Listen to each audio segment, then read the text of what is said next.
ఒక్కసారి కొమ్మూరి గోల్డ్ కి కాల్ చేయండి. తాకట్లో ఉన్న మీ బంగారాన్ని విడిపించి మార్కెట్ ప్రైస్ కి వాళ్ళు కొనుక్కుని మిగతా డబ్బులు మీకు ఇచ్చేస్తారు. హాయ్ హలో నమస్తే, వెల్కమ్ టు మనం టీవీ. నేను మీ చార్మి. మనం టీవీ ఉన్నది మన కోసం. తాప్సీ పన్ను ఈ అమ్మడు రాఘవేంద్రరావు సినిమాతోని ఇండస్ట్రీలోకి అడుగుపెట్టింది. ఏం సక్కగున్నావరో ఓ సొట్ట సింబలోడా అంటూ అప్పట్లో యూత్ని ఒక ఊపు ఊపిందనే చెప్పాలి. అయితే ఈ అమ్మడు తెలుగులో తెరంగేట్రం చేసినప్పటికీ దాని తర్వాత వచ్చే ఎన్నో సినిమాలు తనకి అటు తమిళంలో కూడా ఎక్కువగా చేయడంతో అటు టాలీవుడ్ అదేవిధంగా తమిళంలో కూడా మంచి రెస్పాన్స్ సంపాదించుకుంది. ఇక దీని తర్వాత అటు బాలీవుడ్కి వెళ్ళింది. ఇక బాలీవుడ్కి వెళ్ళినప్పటి నుంచి అమ్మడుకి సంబంధించి ఏమి మాట్లాడినా కూడా అంతా సోషల్ మీడియాలో వైరల్గా మారుతుంది. ఇక తాను ఒకానొక సందర్భంలో రాఘవేంద్రరావుకి సంబంధించి ఓ మాట మాట్లాడింది. ఆ మాట ఏంటి అంటే, ఆయన నా కడుపు మీద అలా పండ్లని అదేవిధంగా పువ్వులను వేస్తుంటే చాలా అన్కంఫర్టబుల్గా ఫీల్ అయ్యాను అని అప్పట్లో ట్వీట్ వేసింది. ఇక దాని తర్వాత కంప్లీట్ సోషల్ మీడియా అంతా అగెనిస్ట్ అవ్వడంతో ఇక వెంటనే ఆ పోస్ట్ని డిలీట్ చేసి సారీ చెప్పింది. ఇక ఆ విషయం అక్కడికి ఆగిపోయింది. అదే కాకుండా దాని తర్వాత ఇప్పుడు చేసిన ఒక కామెంట్ కంప్లీట్గా వైరల్గా మారింది. అదేంటి అంటే, ప్రజెంట్ సౌత్ ఇండస్ట్రీకి సంబంధించిన వాళ్ళు ప్యాడెడ్ బ్రాస్ వేసుకోమని చెప్తారని, ఎందుకంటే కొంచెం ఎలివేట్ అవుతాయి కాబట్టి అన్నట్టుగా ఒక మాట ట్విట్టర్ వేదికగా చెప్పిందన్నమాట. ఇక ఆ విషయం సోషల్ మీడియాలో వైరల్గా మారడంతో అందరూ కూడా ఇప్పుడు తినపైనే కన్ను వేశారు. ఎందుకు, అటు బాలీవుడ్కి సంబంధించి బాలీవుడ్లో ఇలా ఉండదా అనుకుంటూ తనని చాలా దూషిస్తున్నారు. నిజానికి టాలీవుడ్ కంటే కూడా బాలీవుడ్లో ఇలాంటివి అన్నీ ఎక్కువగా జరుగుతుంటాయి.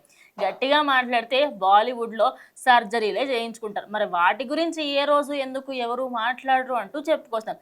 అయితే తాప్సీ పన్నుకి సంబంధించి తాను బాలీవుడ్లో చేసిన సినిమాలన్నిట్లో కల్లా చాలా తక్కువ సినిమాలు ఉన్నాయి. అంటే అవిట్లల్లో కూడా ఎక్కువగా ఫేమస్ అయినవి ఏవి ఉండవు. కానీ తాను సోషల్ మీడియాలో చేసిన ప్రతి సినిమాకి సంబంధించి ఖచ్చితంగా దాని మీద ఒక కాంట్రవర్సీ అయితే ఉంటుంది. షారుఖ్ ఖాన్తో చేసిన సినిమానే కానీ, లేకపోతే తప్పడనే ఒక సినిమా చేసింది. ఇలా చెప్పుకుంటూ పోతే చిన్న హీరోల దగ్గర నుంచి పెద్ద హీరోల వరకు ప్రతి ఒక్కరితోని స్క్రీన్ని షేర్ చేసుకుంది. అయినప్పటికీ కూడా బాలీవుడ్లో ఆశించినంత స్టార్డమ్ రాకపోవడంతో ప్రజెంట్ తను చేసిన ఈ యొక్క ట్వీట్ ప్రజెంట్ ఫుల్ వైరల్గా మారుతుంది. అసలు ఏం మాట్లాడుతున్నావో తెలుస్తుందా అంటూ మీమ్ పేజెస్ అందరూ కూడా తన మీద విరుచుకుపడుతున్నారు. నిజానికి టాలీవుడ్, బాలీవుడ్, మాలీవుడ్ ఏది తీసుకున్నా కూడా టాలీవుడ్లో ఇంకా కొంచెం బెటర్.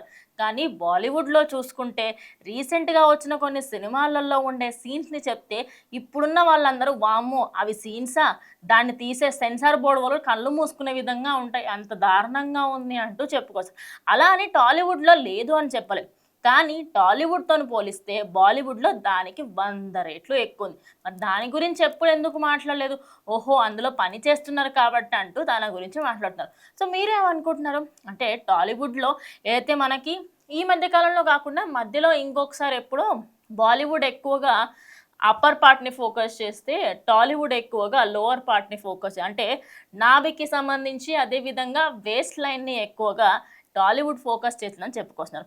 మరి మీరు కూడా అలాంటి సినిమాలే చేశారు కదా, మరి దాని గురించి ఎందుకు మాట్లాడట్లేదు అని కూడా చెప్పుకొస్తారు. మీరు ఇందులో మీకేమనిపిస్తుంది?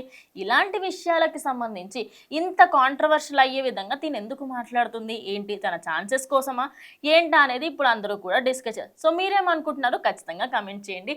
సో తాప్సీ పన్ను ఇలాంటి కాంట్రవర్సీస్లో ముందు కూడా ఇరుక్కుంది. అవన్నీ దృష్టిలో పెట్టుకొని మీరు తను చేసింది కరెక్టే అంటారా? ఖచ్చితంగా కమెంట్ చేయండి. స్టే ట్యూన్ టు మనం టీవీ.